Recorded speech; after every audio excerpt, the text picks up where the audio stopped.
Few civilizations glorified the dead like the ancient Egyptians. Kings were buried inside giant stone pyramids. Mythical monuments were raised around their tombs, and rituals prepared their souls for a treacherous journey into the afterlife, where a powerful god of death guarded the gates to a utopian sanctuary. But who was the god of death in ancient Egypt, and why was this ancient civilization so invested in the preservation of the dead? The ancient Egyptians believed in the immortality of the soul. Its life on earth was only a pit stop on its journey to a heavenly realm called the Field of Reeds. In the Field of Reeds, the souls of the deceased entered an everlasting paradise free of sickness, disappointment, and death. According to paintings and engravings in ancient Egyptian tombs, the Field of Reeds was a haven of agriculture. Through its heavenly gates, the souls of the dead walked along the banks of the Nile, slept peacefully under the branches of shady trees, and reaped the rewards of their lives on earth. Similar to Judeo-Christian conceptions of heaven, the Field of Reeds was a peaceful utopia reserved for the good, the just, and the pure of heart. Before anyone could enter the Field of Reeds, souls traveled from their tombs into the afterlife. Most souls traversed the treacherous halls of the underworld on foot, but many kings and pharaohs arrived on handcrafted ships, mimicking the sun god Ra, who sailed into the underworld each time the sun set. Each soul, workers and pharaohs alike, gathered in the Hall of Truth, where they were judged by the Lord of the underworld, the god of death. One by one, the god of death placed their hearts on a golden scale and weighed the good, sweet soul against a white feather of truth. If the soul's heart was heavier than the feather of truth, it fell to the floor where it was devoured by a god with the head of a crocodile. If its heart was consumed by the crocodile god, the soul ceased to exist. If its heart was lighter than the white feather of truth, the god of death conferred with his council of judges. If the Lord and his council believed the soul to be honest and good, the Lord of the underworld welcomed the pure of heart into the Field of Reeds. There, the souls of the pure would live and prosper for the rest of time. As Lord of the underworld and guardian of the Field of Reeds, the god of death played a critical role in the immortality of ancient Egyptian souls. Few deities in the Egyptian pantheon rival the god of death in power or popularity. But who was the god of death in ancient Egypt?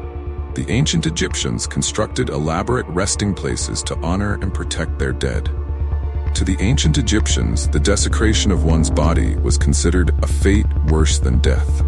If the body was destroyed, the soul was denied entry into the afterlife, never to enter the Field of Reeds. Many burial sites, however, were plundered by grave robbers, especially the tombs of the rich and powerful. Most kings and queens were buried with treasures from their lives, which would aid them in their journey to the underworld. Unfortunately, their prized possessions attracted the wrong kind of attention. Around 2600 BCE, ancient Egyptians began carving black jackals into the walls of their tombs to scare away grave robbers.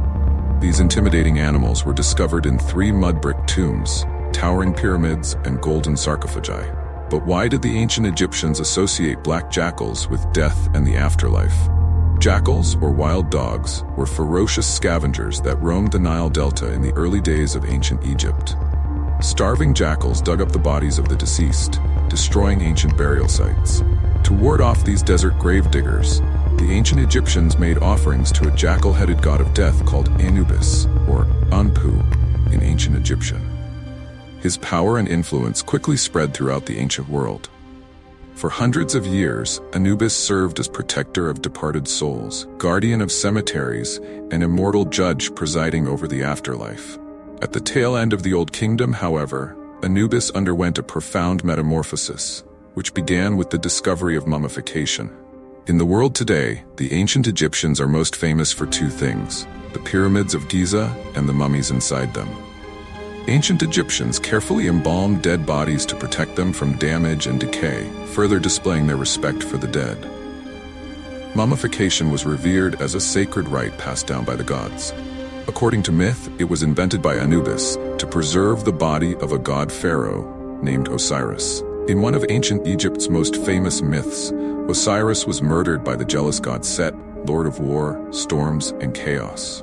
Osiris was tricked into an affair with Set's wife, the goddess Nephthys, and their union bore a child. When Set discovered the affair, the Lord of War flew into a rage. He split Osiris's body into pieces, locked him inside a box, and sent his remains to Anubis, who brought Osiris back to life.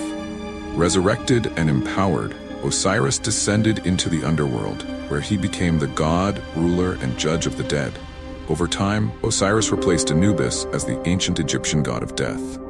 Anubis, once the undisputed lord of the underworld, was dethroned, but the jackal god remained a powerful member of the ancient Egyptian pantheon. Anubis acted as the right hand of Osiris and served as the conductor of souls. When a soul awakened in its tomb and read the hieroglyphics etched into the walls, it was Anubis who cared for them and guided them into the sunset. It was Anubis who ushered each soul into the Hall of Truth. How does Anubis compare to death deities from other cultures and religions? In Greek mythology, Hades, the banished son of Kronos, tormented the wicked in a shadowy realm full of monsters and phantoms. In Judeo-Christian scripture, the devil and his demons ruled over a fiery wasteland where evil souls were punished for eternity. Anubis, on the other hand, did not torment or punish the souls of the deceased. The afterlife was not a flaming wasteland or a shadowy realm of suffering and punishment.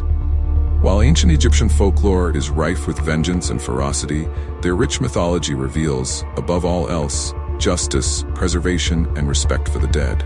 No deity encapsulates these values better than the conductor of souls, the first lord of the underworld, the jackal-headed god, Anubis.